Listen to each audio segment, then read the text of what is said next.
मैले चाहिँ यो भिडियोमा साथीहरू दुधको तर र दहीको छाली चाहिँ जम्मा गरेर कसरी घिउ निकाल्न सकिन्छ त भनेर हजुरहरूलाई देखाइरहेको छु हैन, देखाउन गइरहेको छु। अन्तिम समय हेरिदिनु होला। हाम्रो चाहिँ डेरी छ हैन, डेरीमा चाहिँ यो पनिरहरू बनाउँदा दुध तताउँदाखेरि चाहिँ छालीहरू राख्ने गरेको छ हैन, दहीहरू पनि काटेर राख्ने गरेको छ बट्टामा।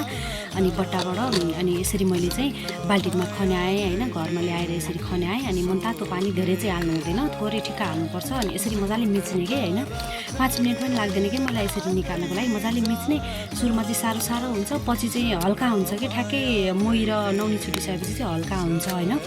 अनि हेर्नु त यसरी कति सजिलो तरिकाले निकाल्न सकिन्छ। कतिजना साथीहरूले चाहिँ मिक्सचरमा पेलेर चाहिँ निकालेको देखेको थिएँ, तर मलाई त्यसरी आउँदै आएन कि हैन, नजानेको हो कि। तर मलाई यसरी चाहिँ एकदम सजिलो लाग्यो कि 5 मिनेट पनि लागेन यसरी निकाल्नको लागि। मैले चाहिँ एउटा हातले क्यामेरा समाएर चाहिँ एउटा हातले हजुरहरूलाई यसरी देखाइरहेको छु साथीहरू। हेर्नु न, ठ्याक्कै छुट्टिएर चाहिँ मोही र नौनी छुट्टिएको हेर्नु न, हजुरहरूले पनि देख्न सक्नुहुन्छ।